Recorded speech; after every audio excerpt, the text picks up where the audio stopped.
kita sendiri sulit mengubah diri kita sendiri, bukan? Iya, iya benar. Benar, benar, Gimana benar. kita bisa mengubah orang lain? Kita masih bicara bersama Pastor Sandi Putra Noverdi, Sobat Raida, bicara tentang keterbukaan dengan pasangan. Nah, Kemarin masuk sudah ini. dibahas ya, kalau misalnya terbuka ya harus terbuka karena masa pengenalan gitu ya. Benar, benar. Jangan ada yang ditutup-tutupi, cuman masalah timing, hikmat Tuhan dan ilustrasi seperti bawang bombay yang waktu lalu kita bahas gitu ya. Ya. Jonathan. Nah, ini Pastor, soal mengubah pasangan. Kita ini kan pasti punya kayak standar gitu ya untuk pasangan kita. Mungkin saya pengen kamu ini lebih mungkin terbuka sama saya. Iya. Orangnya mungkin lebih sabar. Bener, gitu kan. bener. Lebih gimana ya? Kalau misalnya ngomong aja gitu. Iya, nggak lebih usah terbuka gitu. ya. Nah, Atau sebaliknya yang laki-laki, saya tuh kepengennya kamu lebih kalem. kamu lebih kalem gitu ya. Ini bukan soal Kalau duduk jangan disilang kakinya. disilang, gimana sih? Duduk disilang tuh gimana sih?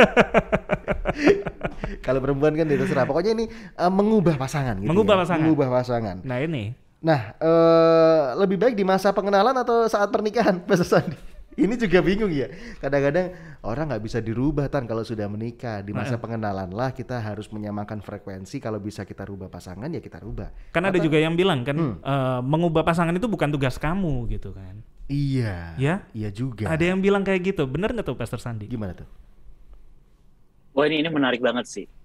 Kalau aku di sudut pemikiranku bahwa kita nggak bisa seutuhnya mengubah pasangan kita. Wow. Kita nggak bisa. Kenapa? Karena kita sendiri sulit mengubah diri kita sendiri, bukan? Iya, bener. Gimana kita bisa mengubah orang lain? Sedangkan di satu sisi banyak hal yang kita nggak bisa ubah dari diri kita. Gitu. Jadi lebih penting daripada mengubah pasangan adalah punya komitmen mengubah diri sendiri dulu. Wow. Gitu. Kalau ditanya saat pernikahan atau sebelum pernikahan ya jelas saat pengenalan adalah waktu di mana kita jadi versi terbaik dari diri kita sendiri. Wow.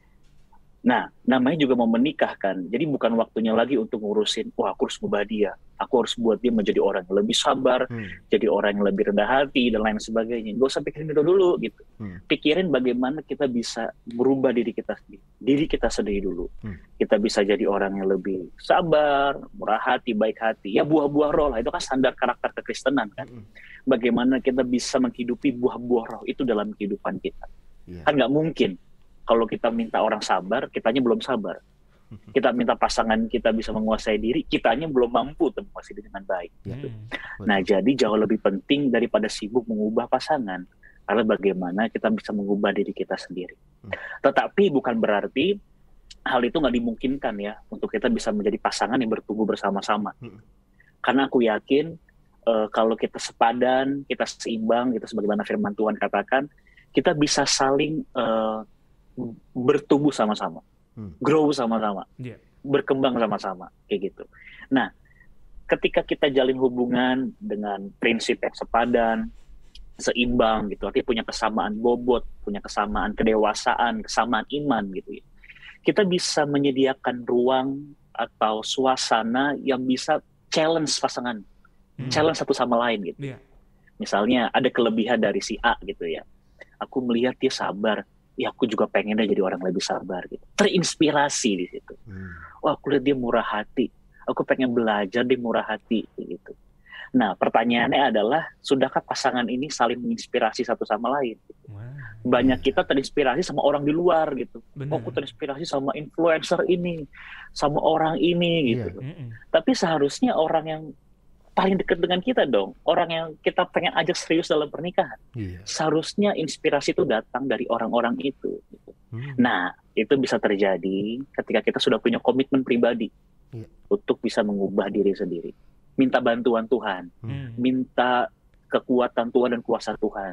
Tuhan, aku pengen berubah, bantu aku buat berubah. Nah, nanti kalau kita sudah semakin hari, semakin terproses, semakin serupa, segambar seperti Tuhan, aku yakin sih, nanti saat pernikahan nanti bukan soal bagaimana cara mengubah satu sama lain, tapi soal bagaimana kita bisa berjalan sama-sama dan bertumbuh sama-sama. Walaupun ya, pengenalan itu seumur hidup, itu aku percaya sih. Pengenalan akan seumur hidup. Betul. Tapi dengan pengenalan seumur hidup, kita akan bisa belajar untuk saling menerima, saling mengerti, dan saling membantu untuk sama-sama jadi lebih baik lagi dalam Tuhan. Yes. Aku pikir sih kayak gitu. Jadi kehidupan berpasangan itu ya bukan diusahakan satu orang saja, harus sama-sama. Harus sama-sama. Harus kerjasama, benar. Gitu. Kalau sama-sama bisa sadar akan kekurangan dan akhirnya mengubah diri sendiri gitu ya. Terus itu akan menginspirasi satu yang lain gitu ya. Wah, ini pasangan saya jadi lebih sabar, jadi lebih bijak, jadi lebih rajin mungkin, jadi lebih kerja keras. Ini satu hal yang menginspirasi saya. Saya juga mau deh kayak gitu. Ngomongin soal pengenalan, kemarin aja saya baru tahu dong Pak Ari. Pak Ari udah nikah berapa tahun? Berapa puluh tahun? 20. Berapa persen Pak Ari mengenal? Ya masih ada lah yang belum saya kenal. Gitu katanya. Sudah 20 tahun. Coba Traida. Jadi benar katanya Pastor Sandi. Tapi biasanya kan kalau umur kan emang berkurang, Pak. Hah? Ya apanya? Kan ingatannya kan berkurang. Tuhan, umur berkurang. Yang jelas dong Pak ngomongnya Pak. Biasanya umurnya berkurang. Ya iya sih. Cuman kan konteksnya semua ya. Tapi ada juga ya Pastor beberapa case yang kayak misalnya saya punya kekurangan ini nih dan saya minta pasangan saya untuk menutupinya dengan kelebihannya. Makanya saya paksa dia untuk berubah. Gitu kan? Oh, ya kan? Iya. Ada kan case-case kayak gitu, kayak saya kurang sabar, kamu yang lebih sabar dong. Iya sih. Tapi kasihan juga pasangannya ya. Nah, itu. Itu juga nggak baik ya, Pastor ya. Kalau misalnya, ya saya memang nggak sabar, kamu yang harusnya lebih sabar. Jadi kalau ngadepin orang yang marah, ya kamu aja, jangan saya, gitu misalnya ya. Orang yang lagi punya masalah ya kamu aja. Ntar kalau saya nanti tambah pecah gitu ya. Itu bukan pilihan yang baik ya, Pastor Sandi ya. Kalau kita ngomong soal relationship ya, soal bagaimana kita bisa mengasihi orang lain, aku sangat setuju dengan satu kata di Alkitab, mungkin bukan bahasa Indonesia tapi bahasa Yunani, pasti kita semua ada dengar ya, agape gitu.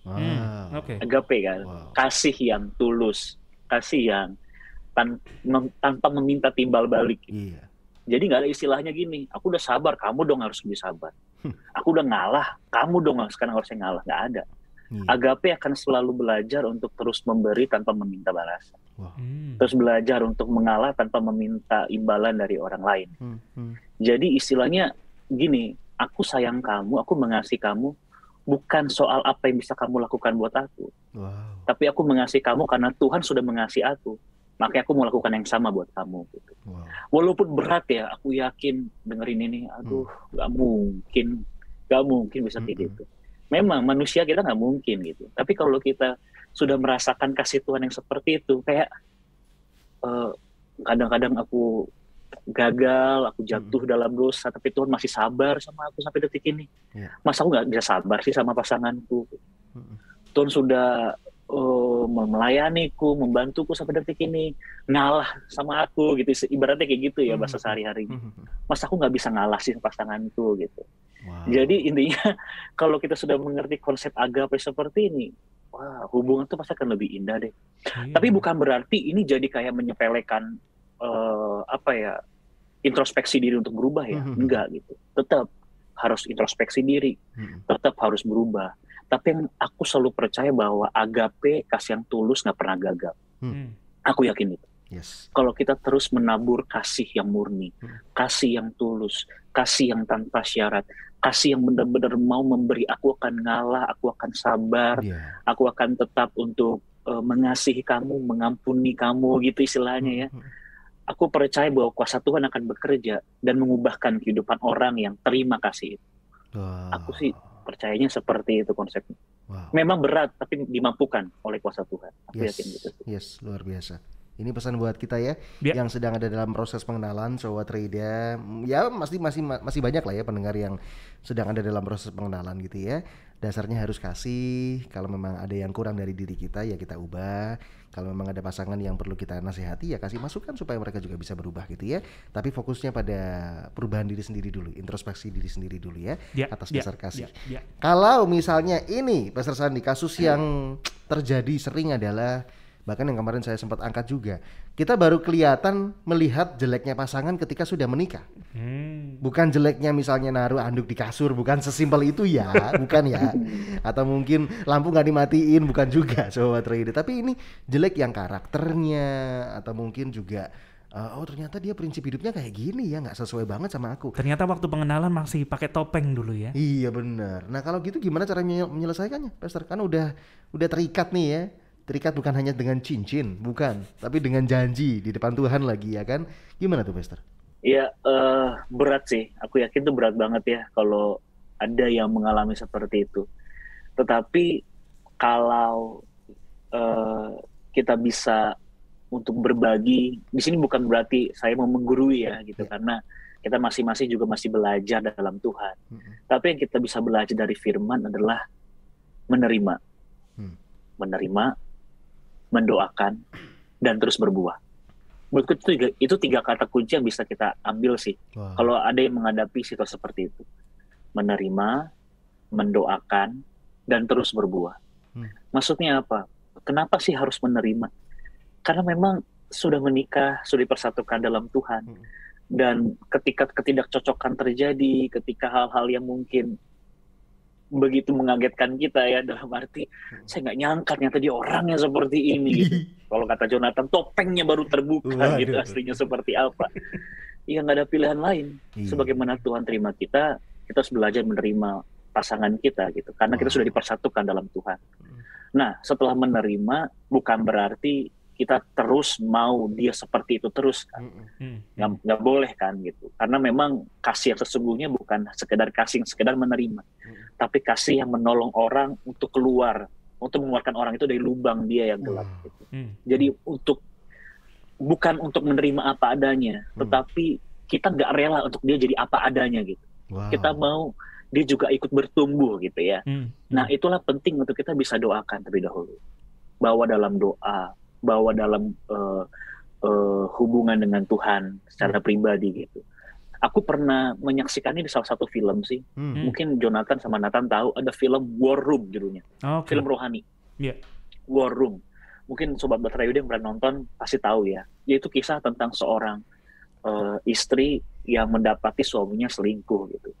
Ketika awalnya mendapati suaminya selingkuh, si istri ini marah, dia kesal, dia nggak mau layanin suaminya dan lain sebagainya.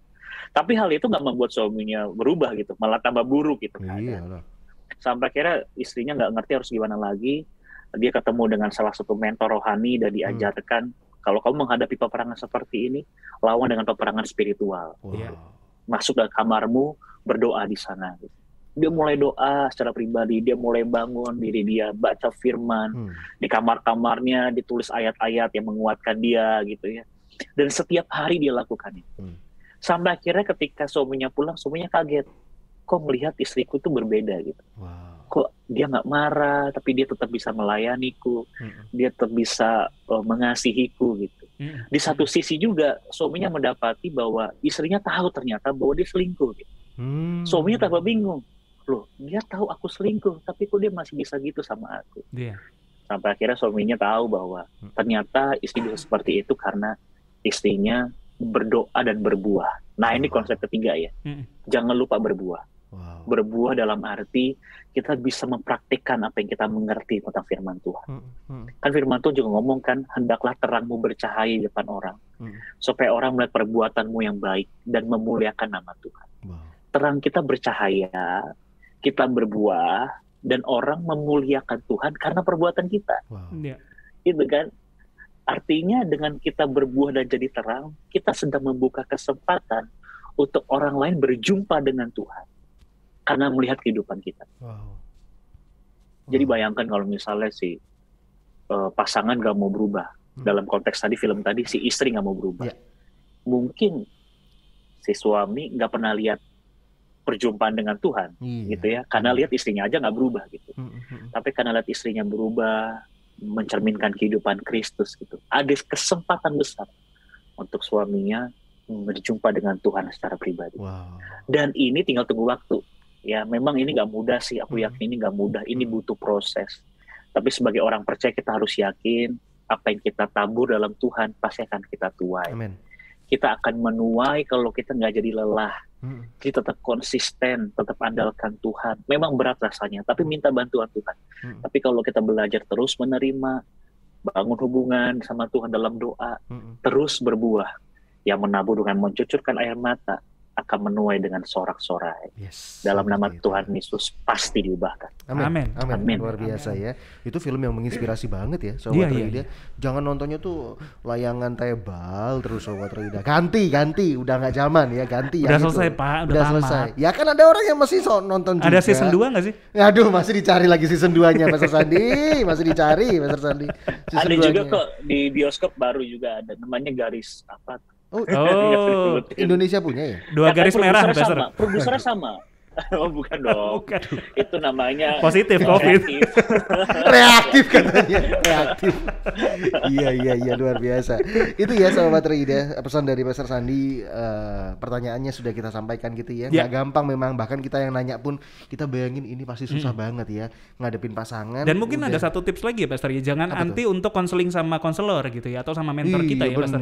Bener. Tadi kan akhirnya yang perempuan istrinya juga akhirnya kan sama mentornya gitu kan. Dan itu tuh akhirnya di konseling ya sama mentornya, bukan jadian sama mentornya ya. Konseling maksudnya ya, konseling sama mentornya, dan akhirnya kan juga diberi tahu jalannya seperti apa gitu ya Sobat Roida.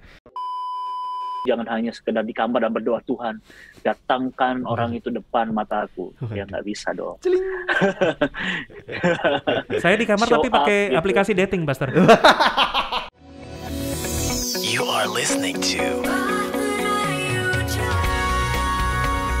pujian terbaik yang memberkati 96.4 Bahtera Yuda FM. The sound of faith, hope, and love.